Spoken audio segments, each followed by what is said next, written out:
Welcome back to Afternoon Live.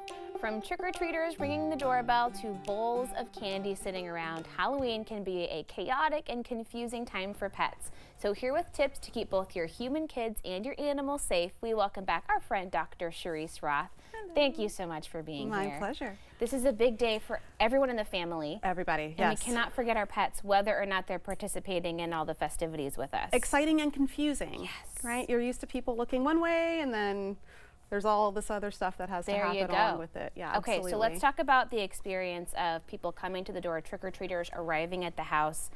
We should secure pets if that's something that we're worried about at all. Absolutely, especially those pets that are triggered by door knocks or doorbells. If you know that about your pet, put them somewhere safe, if that's their kennel.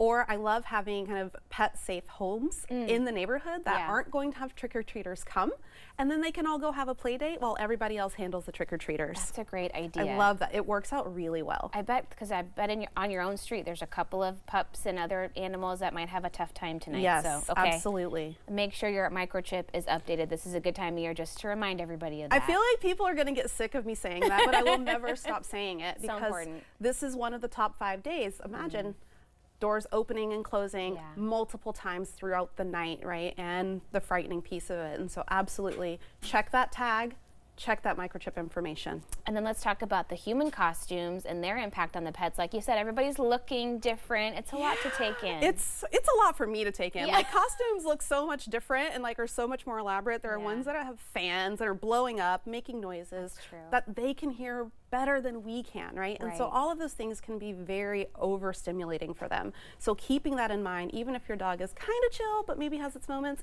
they may be at a level 9 and 10 of anxiety just from everybody not looking like people. Yeah, and we talked about this briefly before, just in terms of securing the pets. Consider an actual gate, something that will physically keep them where they need to be. Yes, I mean, from the squealing kids to the doorbells, all of that, the candy, all of those things, if you can physically keep them away from that or have someone in the house on dog duty, there you go. That is my preference. And then just keep an eye on them in terms of showing signs of anxiety, because you know your animal best. Absolutely.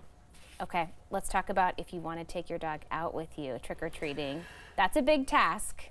I mean, I feel like if your dog is great with people and true. thrives on that attention, I'm talking to you Labradors, like have at it if they can handle it. If there's the slightest thought in the back of your mind that they may not be okay, keep the dog at home. Keep the cat at home, because I've seen people out trick-or-treating with cats too. Oh gosh. So like just, they don't know. It's okay. Okay. If you are going to take them. Yes. Leash them, please. Always, always, always. Like you can't control what other people's children do or other pets. And so having control of your pet, not an extendable leash where they can run off or others that can run up to them, really having great control is what's going to help keep your pet and the other humans around them safe. And make sure that they also have something high visibility on their body too. That's right. Everybody's going to be looking for kids in costumes. They may not be looking at the level of where your dog is. And so being really mindful of that if you are going to take them out, something reflective, maybe with glow sticks. Make sure they don't eat the glow sticks or the reflective material. Yes. But all of those things, I mean, it's my patients, right? I know they're going to eat stuff. I always look at costumes and go, wonder what that looks like on X-ray. I know, and so I'm kind of the worst that way, because we play this guessing game of like, what did they eat? But truly, like even the things on my own costume, I have to be really mindful. He likes to hop up, and I make sure that they're still there. Yes, exactly. Okay. And then if you have your own kids out and about, making sure they're not approaching unknown pets. You just don't know what everybody's reactivity is going to be. Yeah, I highly recommend, if you haven't already, talked to your kids about how to approach animals, really having a very in-depth discussion, one for their safety, but also for the safety of that animal. Because if they get scared and they do a fear bite, they're going to be treated like a bad dog, even if they're not. Of course. So slow approaches, allowing that pet to approach, sniffing your hand first.